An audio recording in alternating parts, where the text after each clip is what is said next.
Cristiano Ronaldo যত বড় খেলোয়াড় তার চেয়েও বড় তার মন। দুস্থ ও অসহায় মানুষ দেখলেই কেঁদে ওঠে তার প্রাণ। অনেক অসহায়ের প্রতি সাহায্যের হাত বাড়িয়ে দিয়েছেন পর্তুগিজ এই যুবরাজ। অসহায় মুসলমানদের জন্য তার আবেগ ও ভালোবাসা একেবারেই ভিন্ন। যুদ্ধ বিধ্বস্ত ফিলিস্তিনের মানুষ যখন ঠিকমতো সেহরি ইফতার করতে পারছিলেন না, শত ব্যস্ততার মাঝেও সেসব অসহায়দের কষ্টের কথা ভুলেননি রোনালদো। তাদের ইফতারের জন্য নিজের অ্যাকাউন্ট থেকে 1.5 মিলিয়ন ইউরো দান করে দিয়েছেন বাংলাদেশি টাকায়, যার পরিমাণ প্রায় 14 কোটি টাকা।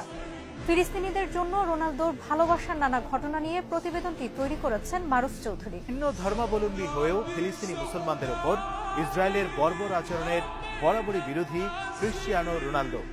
2013 সালে বিশ্বকাপ বাছাই পর্বের ম্যাচে ইসরায়েলি খেলোয়াড়ের সঙ্গে জার্সি বদল করতে অস্বীকৃতি জানিয়েছিলেন তিনি।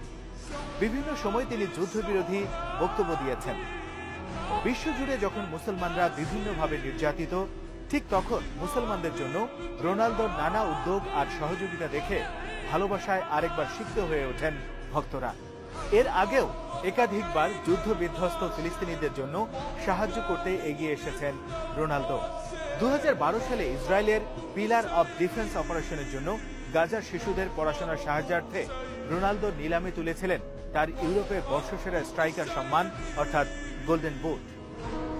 এরপর ইসরায়েলি আক্রমণে স্বজন হারানো 5 বছরের শিশু আহমেদ দাউবাসার সঙ্গে 2016 সালে রিয়াল মাদ্রিদ ট্রেনিং ক্যাম্পে সাক্ষাৎ করেন রোনালদো।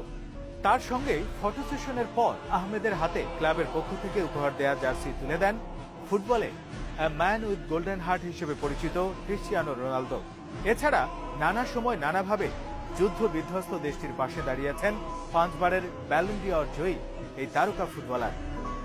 শুধু ফিলিস্তিন নয়, যুদ্ধ বিধ্বস্ত সিরিয়ার মুসলিমদেরও তিনি অর্থ সহায়তা দিয়েছেন।